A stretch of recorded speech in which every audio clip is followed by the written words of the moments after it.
បើសិនណាជាអ្នកទាំងអស់គ្នាចង់ស្វែងរកសៀវភៅដើម្បីកសាង personal growth ការរីកចម្រើនជាលក្ខណៈបុគ្គលខ្លួនឯងសៀវភៅ7ក្បាលនេះអាចជួយអ្នកទាំងអស់គ្នាបានណាបន្តទៅអ្នកទាំងអស់គ្នាចេះភាសាអង់គ្លេសហើយលោកគ្រូមិនច្បាស់ទេថាតើសៀវភៅទាំងអស់នេះមានសរសេរជាភាសាខ្មែរឬត្រូវបានបកប្រែជាភាសាខ្មែរដែរឬទេឬក៏សៀវភៅទាំងអស់នេះមានលក់នៅក្នុងទីផ្សារនៃប្រជាជាតិកម្ពុជារបស់យើងដែរឬទេលោកគ្រូបានដឹងព័ត៌មានហ្នឹងទេប៉ុន្តែបើសិនណាអ្នកគ្នាចាប់ផ្ដើមអ្នកគ្នាអាច purchase via Amazon website I think តាម website Amazon នេះលោកគ្រូជឿថាវាគឺជាមធ្យោបាយមួយណា If you are looking for personal growth here are 7 books that may be for you បើសិនណាបើកូនសិស្សទាំងអស់គ្នាត្រូវការវិធីសាស្ត្រដើម្បីធ្វើឲ្យខ្លួនឯងមានការរីកចម្រើននេះជាសៀវភៅ7ក្បាលដែលប្រហែលជាអាចជួយកូនសិស្សទាំងអស់គ្នាបានប៉ុន្តែថ្មីម្ដងទៀតត្រូវចេះភាសាអង់គ្លេសណា There are myriad ways in which we seek to improve ourselves, be it productivity, social interaction, or managing the pressures and responsibility of life. While self-improvement must begin with the desire to achieve it, here are 7 books that may help you along the way. សៀវភៅទី1មានចំណងជើងថា The Quiet Born លោកគ្រូ go through quickly សិនបន្តមកទៀតលោកគ្រូនឹងអានសៀវភៅលោកគ្រូនឹងអានចំណុច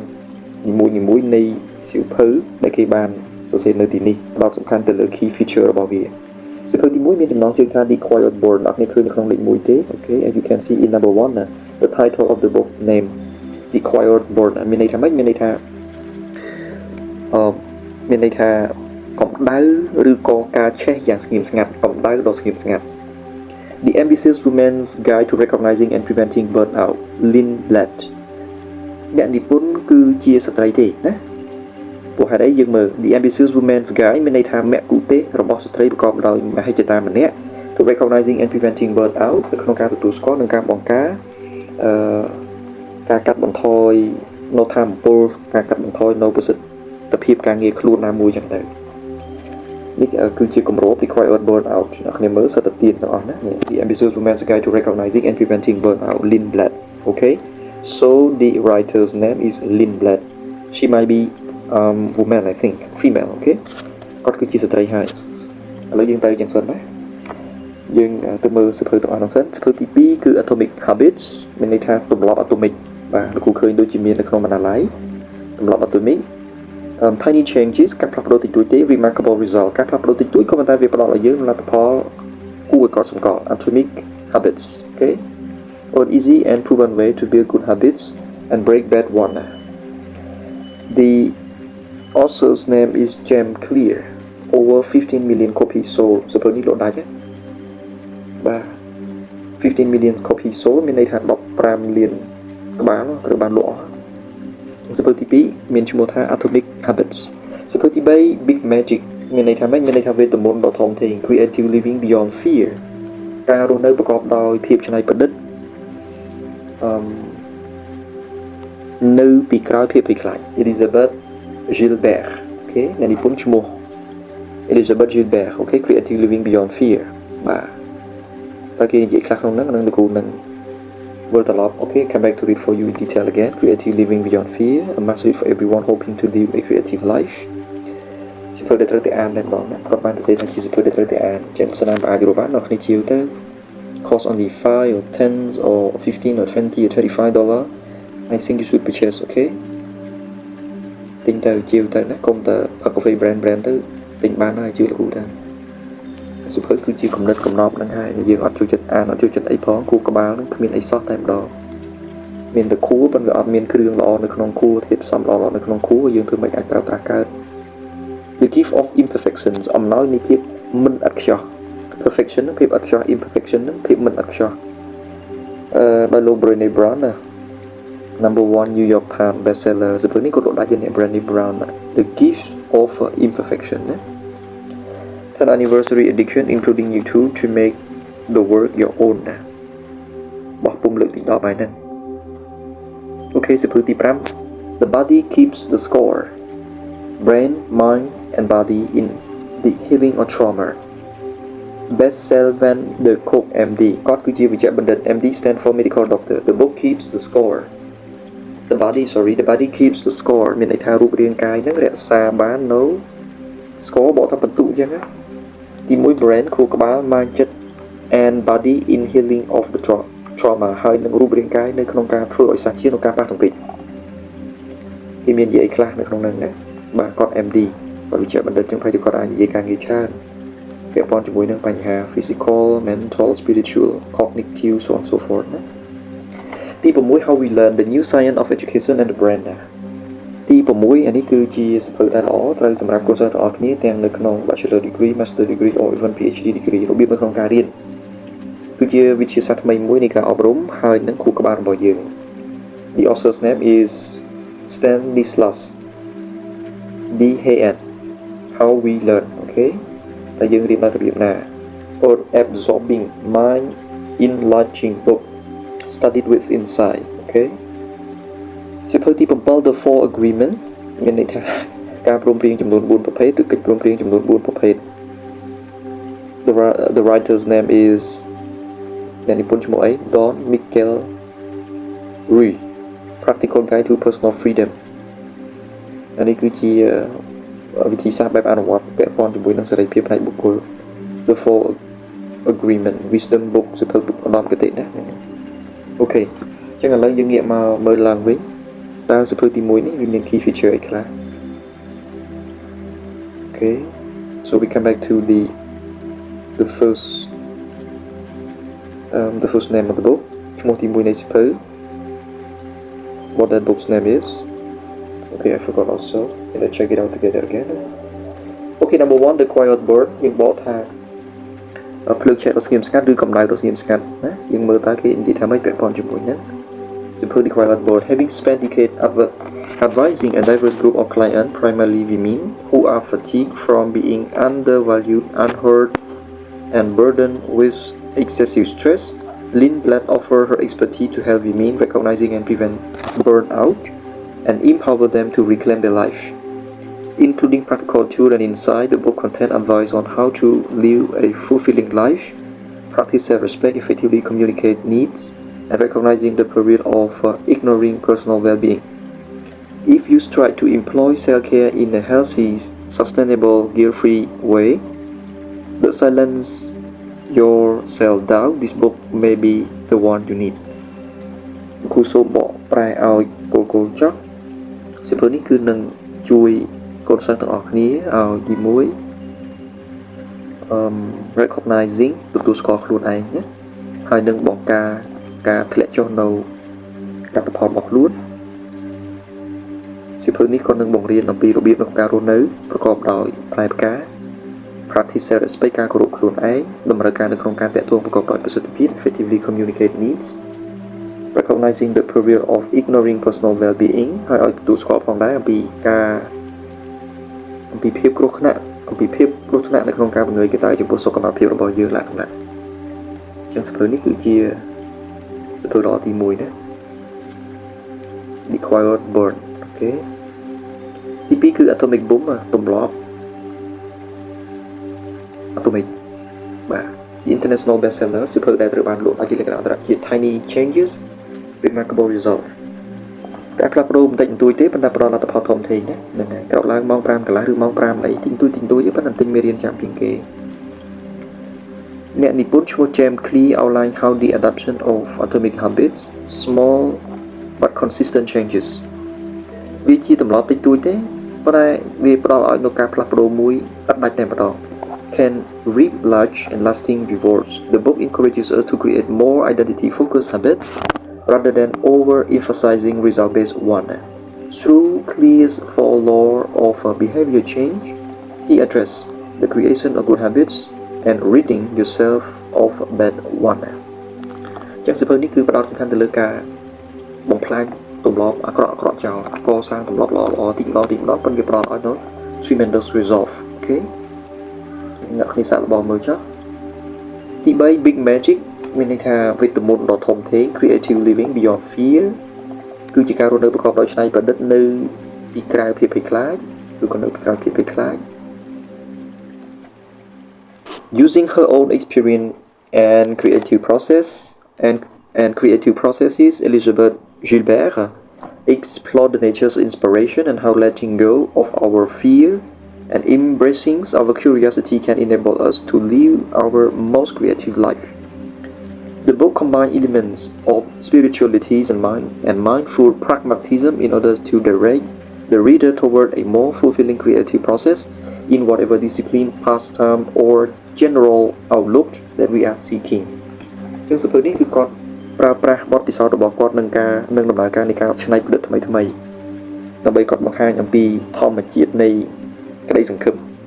ហើយវិធីសាស្ត្រនៅក្នុងការអនុញ្ញាតឲ្យភាពភ័យខ្លាចនឹងវាកន្លងទៅហើយយើងត្រូវតែទទួលយកចំពោះរឿងរ៉ាវថ្មីៗដែលវាជំរុញឲ្យជីវិតរបស់យើងនឹងប្រែក្លាយទៅជាជីវិតមួយកាន់តែមានភាពច្នៃប្រឌិតអញ្ចឹងសៀវភៅនេះគឺជាការរួមបញ្ចូលនូវធាតុផ្សំសំខាន់ផ្នែកស្មារតីផ្នែកចិត្តសាស្ត្រ in order to direct the reader នៅក្នុងការដឹកនាំអ្នកអានទាំងអស់ toward a more fulfilling creative process ដឹកនាំឲ្យអ្នកអានទាំងអស់នឹងឆ្ពោះទៅរក process មានន័យថាដំណើរការនៃការច្នៃប្រឌិតប្រកបដោយការពេញចិត្ត in whatever discipline បើទោះបីជានៅក្នុងស្ថានភាពវិន័យយើងមិនសូវមានពេលវេលាយើងពីមុនមកយើងធ្វើឲ្យខាតបង់ pastime របស់យើងមិនសូវល្អទស្សនវិស័យជាទូទៅឡើងដែលយើងកំពុងតែស្វែងរកអញ្ចឹងសៀវភៅនេះគឺផ្ដោតសំខាន់ទៅលើរឿង inspiration រឿង spiritual រឿង mindful pragmatism etc ណាក៏ជាសៀវភៅមួយល្អដែរដែលគេបានណែនាំទី4គឺ the gift of imperfection អំណោយនៃភាពមិនឥតខ្ចោះធម្មតាយើងចង់បាន perfection ប៉ុន្តែពេលខ្លះ imperfection ហ្នឹង can teach us something new that can allow us to change something from bad to good ពីអាក្រក់មកល្អយ៉ាងដែរតាមរយៈ imperfection ហ្នឹងយើងអាចរៀនសូត្របានឲ្យតែយើងចេះកែប្រែណានៅកំហុសរបស់យើង 10th anniversary edition Brené Brown brings us a guide to embracing our true self unencumbered by societal expectation using personal insight and research Brené speaks about wholehearted living a way of experiencing and engaging with life from a foundation of self-worth, cultivating courage, compassion, and connection. អញ្ចឹងចំណុចសំខាន់នៅក្នុងសៀវភៅនេះគឺគាត់និយាយអំពី wholehearted living ការរស់នៅមួយដោយស្មោះអស់ពីចិត្តតែម្ដងជាវិធីសាស្ត្រមួយនៅក្នុងការទទួលបទពិសោធន៍នៅក្នុងការផ្សារភ្ជាប់ជីវិត from a foundation of self-worth អំពីមូលដ្ឋាននៃតម្លៃរបស់ខ្លួនឯងហើយនឹងការ cultivating courage នៅក្នុងការបណ្ដុះថ្នាលនៃភាពក្លាហាន compassion and connection compassion នេះគឺយើងបកថាការចង់ដឹងអំពីរឿងរ៉ាវណាមួយហើយនឹងការតបភ្ជាប់របស់យើងទៅនឹងរឿងរ៉ាវថ្មីៗជាដើម compassion and connections បាទស្គាល់នេះក៏ល្អដែរណាក៏ល្អដែរទី5 book keeps the score brain mind body in healing trauma អូខេសំទោសមែន book នេះគឺ body keeps the score មានន័យថារាងកាយហ្នឹងគឺរក្សាបាននៅបន្ទុកព្រោះក្បាលចិត្តនៅក្នុងការធ្វើឲ្យសាជីនៅការប៉ះទង្គិច trauma នេះគឺយើងបកទៅការប៉ះទង្គិចហ្នឹង MD medical doctor គាត់ជាបណ្ឌិតណា With reference to years of clinical research this book discuss the physical and the mental impact that trauma can have on us and how it can reshape our thought processes and sense control. The book speaks of the impact of trauma and how it manifests physically, cognitively, and affects our relationship. Then offers various measures of healing and emphasizing that recovery is possible once we can fully process the trauma. គាត់បញ្ជាក់ថាការប៉ះទង្គិចនឹងធ្វើឲ្យយើងមានផលប៉ះពាល់ច្រើនណាអញ្ចឹងនៅក្នុងសៀវភៅហ្នឹងគឺគាត់នឹងនិយាយអំពីផលប៉ះពាល់នៃការប៉ះទង្គិច how it manifests ថាតើការប៉ះទង្គិចហ្នឹងវាធ្វើឲ្យប៉ះពាល់យ៉ាងម៉េចដល់ physical ដល់រូបកាយរបស់យើងដល់ផ្នែកស្មារតីបញ្ញានិងទំនាក់ទំនងរបស់យើងហើយគាត់នឹងផ្ដល់ឲ្យយើងផងដែរនៅក្នុងវិធីសាស្ត្រនៅក្នុងការធ្វើឲ្យសាជាបញ្ជាក់បន្ថែមអំពីវិធីសាស្ត្រនៅក្នុងការធ្វើឲ្យបានដូចដើមវិញ recovery ហ្នឹងធ្វើឲ្យយើងជាឡើងវិញបាទដែលយើងអាច fully process the trauma បាទអូខេជាពាក់ព័ន្ធទៅនឹងបញ្ហាព្យាបាលផ្លូវកាយនិងផ្លូវចិត្តរបស់យើងណា Number 6 how we learn the new science of education and brain ដែរវិធីសាស្ត្រនៅក្នុងការរៀនយើងរៀនដូចម្ដេចណាគឺជាវិធីសាស្ត្រថ្មីនៃការសិក្សាអប់រំខួរក្បាលរបស់យើងនេះលេខរបស់គេ1 2 3 4 5 okay This science-based dive into the process of learning and how the brain is wired to naturally to do is a fascinating and eye-opening study of how we engage with and retain new information. PHN outlines 4 key pillars of learning: attention, active engagement, error feedback, and consolidations, and argue that in order to maximize the efficacies of education, it should be designed around how our brains are wired to learn. ក្នុងរបៀបនៅក្នុងការរៀននេះគឺគាត់ផ្ដោតសំខាន់ទៅលើទី1 attention ការយកចិត្តទុកដាក់ឲ្យបានខ្ពស់ active engagement ការផ្សារភ្ជាប់ជាមួយគ្រូ error feedback ការផ្ដល់ត្រឡប់មកវិញនៅការផន់ច្រឡំ and consolidation និងការប្រឹក្សាយោបល់អូខេវាមានអីខុសពីលោកគ្រូធ្លាប់និយាយប្រាប់កូនសិស្សទាំងអស់គ្នាទេបើអង្គុយរៀនចុចទូរស័ព្ទអង្គុយរៀនរែងជជែកគ្នាអង្គុយរៀនអារម្មណ៍នៅក្រៅថ្នាក់ការដែលមករៀននឹងគ្រាន់តែចង់បាន attendance អ្នកនរគ្នាទៅធ្វើមិនរៀនចេះកើតសុជាបុលិវាអត់មានណាឃើញចឹង attention active engagement error feedback and consolidation គឺជា key pillars of learning ដែលគាត់បាន outline okay the 4 agreement កិច្ចព្រមព្រៀងចំនួន4គឺជា the last book suggested pillars on 4 agreement with oneself. This book provides a practical guide for personal growth and freedom by identifying the source of belief and practices that limit us. The principles themselves seem somewhat simple. Be impeccable with your word. Don't take anything personally. Don't make assumptions and always do your best. Yet, the application of them in everyday life, as explained by Don Miguel Rue, can be more complex and have real-life affirming benefits.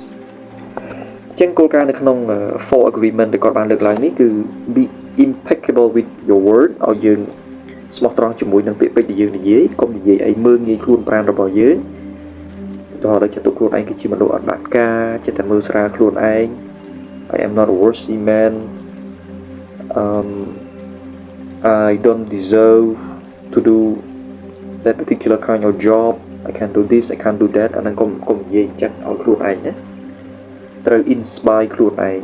ព្រោះខ្លួនយើងនេះសំខាន់ណាស់បើចាំពីណា inspire យើងទេអូខេ cultivate self inspiration self discipline self motivation and be committed stick to the goal work harder and harder stay disciplined be consistent etc សារអញ្ចឹងសារនិយាយខ្លួនឯងអញ្ចឹងណាអូខេហើយបន្តមកទៀត The principles themselves seem somewhat be impeccable with your word don't take anything personally don't make assumption កុំឲ្យយើងធ្វើការសន្មតអីផ្ទះផ្ដា and always do your best ព្យាយាមខិតខំប្រឹងប្រែងនៅក្នុងការបំពេញការងារឬក៏ការខិតខំប្រឹងប្រែងសិក្សារៀនសូត្រនឹងឲ្យបានខ្លាំងក្លាបំផុតអូខេហ្នឹងហើយអញ្ចឹងនេះគឺជាសភៅទី4សំទោសទី7ដែលមានចំណងជើងថា the 4 agreement អូខេ so I recount គូរាប់ឲ្យសារជាថ្មីម្ដងទៀតទី1គឺ the 7 book សភៅទី7 the 4 agreements the 6 how we learn the new science of education and the brain by Stanislas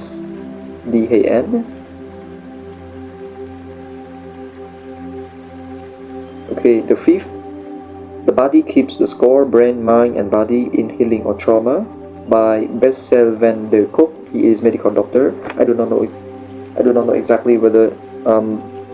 Bessel van der Kolk, who is medical doctor and is also the writer of this book, is male or female, okay? Check his identity by yourself. And the 4th book, right? The 4th book, Gift of Imperfection by Brené Brown. អំណោយពីភាពមិនឥតខ្ចោះ and the 3rd book Big Magic វេទមន្តដ៏ធំធេង Creative Living Beyond Fear by Elizabeth Gilbert The 2nd Atomic Habits by James Clear សៀវភៅនេះលោកគ្រូលឺយូរហើយតែអត់ដែលបានអានដែរទេណាចឹងលោកគ្រូមិនបានអានតែលោកគ្រូជំរុញឲ្យកូនសិស្សលោកគ្រូអានហើយនឹង the first important book Name the Quiet Burn អូខេលើកឆែកដល់ស្ងៀមស្ងាត់ Okay, consider this event book carefully, and if you are interested, find and purchase it for your personal reading in pursuit of your personal growth. Okay, បើចាប់អារម្មណ៍អ្នកនេះអាចស្វែងរកអានដើម្បីបង្កើននៅការរីកចម្រើនជាលក្ខណៈបុគ្គលរបស់កូនសិស្សទាំងអស់គ្នា Okay, គ្រូអត់អីទេណាបាទគ្រូប៉ុណ្ណឹងបានហើយអានទៅទៀតក៏បានមិនអានក៏បានដែរអត់អីទេតោះនេះប៉ុណ្ណឹងបងប្អូនគ្នានៅមានកម្រិតច្រើនអញ្ចឹងក៏ខំប្រឹងប្រែងខ្លួនឯងនៅក្នុងការកសាងពុទ្ធិការកសាងគុណធម៌ការកសាងសកម្មភាពដែលសង្គមរបស់យើងផ្ដល់តម្លៃដើម្បីជាប្រយោជន៍នៃខ្លួនឯងផងសង្គមគ្រួសាររបស់ខ្លួនឯងផងនិងសង្គមជាតិរបស់ខ្លួនឯងផងអូខេ